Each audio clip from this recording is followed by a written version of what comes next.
ओम नमः शिवाय, श्री शिवाय नमस्तुभ्यम, हर हर महादेव। श्री शिव महापुराण रुद्र संहिता अध्याय 7। ब्रह्मा जी कहते हैं, हे देवर्षि, जब नारायण जल में शयन करने लगे तब शिव जी की इच्छा से विष्णु जी की नाभि से एक बहुत बड़ा कमल प्रकट हुआ। उसमें असंख्य नालदंड थे। वह पीले रंग का था और उसकी ऊंचाई भी कई योजन थी। कमल सुंदर, अद्भुत और संपूर्ण तत्वों से युक्त था। वह रमणीय और पुण्य दर्शकों के योग्य था। तत्पश्चात भगवान शिव ने मुझे अपने दाहिने अंग से उत्पन्न किया। उन महेश्वर ने अपनी माया से मोहित कर नारायण देव के नाभि कमल में मुझे डाल दिया और लीला पूर्वक मुझे प्रकट किया।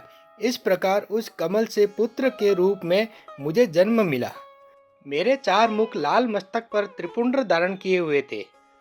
भगवान शिव की माया से मोहित होने के कारण मेरी ज्ञान शक्ति बहुत दुर्लभ हो गई थी और मुझे कमल के अतिरिक्त और कुछ भी दिखाई नहीं दे रहा था।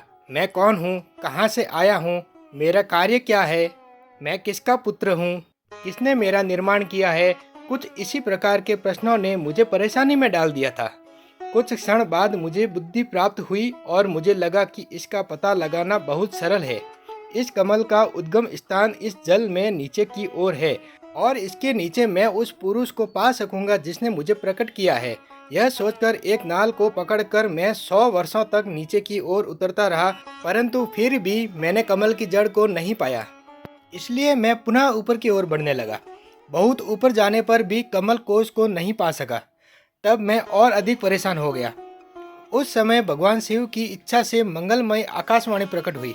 उस वाणी ने कहा, तपस्या करो। उस आकाशवाणी को सुनकर अपने पिता का दर्शन करने हेतु मैंने तपस्या करना आरंभ कर दिया और 12 वर्ष तक घोर तपस्या की। तब 4 भुजाधारी सुंदर नेत्रों से शोभित भगवान विष्णु प्रकट हुए। उन्होंने हाथों में शंख, चक्र, गदा और पद्म धारण कर रखे थे। उनका शरीर श्याम कांति से सुशोभित था। उनके मस्तक पर मुकुट विराजमान था तथा उन्होंने पीताम्बर वस्त्र और बहुत से आभूषण धारण किए हुए थे। वे करोड़ों कामदेवों के समान मनोहर दिखाई दे रहे थे और सांवली व सुनहरी आभा से शोभित थे। उन्हें वहां देखकर मुझे हर्ष व आश्चर्य हुआ। भगवान शिव की लीला से हम दोनों में विवाद छिड़ गया कि हम में बड़ा कौन है। उसी समय हम दोनों के बीच एक ज्योतिर्मय लिंग प्रकट हो गया। हमने उसका पता लगाने का निश्चय किया। मैंने ऊपर की ओर और विष्णु जी ने नीचे की ओर उस स्तंभ के आरंभ और अंत का पता लगाने के लिए चलना प्रारंभ किया, परंतु हम दोनों को उस स्तंभ का कोई और छोर नहीं मिला। थक कर हम दोनों अपने उसी स्थान पर आ गए। हम दोनों ही शिव जी की माया से मोहित थे। श्री हरि ने सभी ओर से परमेश्वर शिव को प्रणाम किए। ध्यान करने पर भी हमें कुछ ज्ञात न हो सका।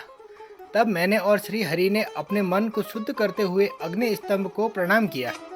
हम दोनों कहने लगे, महाप्रभु, हम आपके स्वरूप को नहीं जानते। आप जो भी हैं, हम आपको नमस्कार करते हैं। आप शीघ्र ही हमें अपने असली रूप में दर्शन दें। इस प्रकार हम दोनों अपने अहंकार को भूलकर भगवान शिव को नमस्कार करने लगे। ऐसा करते हुए 100 वर्ष बीत गए। रुद्र संहिता का 7वां अध्याय यहाँ पर पूर्ण होता है। अगले वीडियो में हम 8वां अध्याय पढ़ेंगे। ओम नमः शिवाय, श्री शिवाय नमस्तुभ्यम, हर हर महादेव।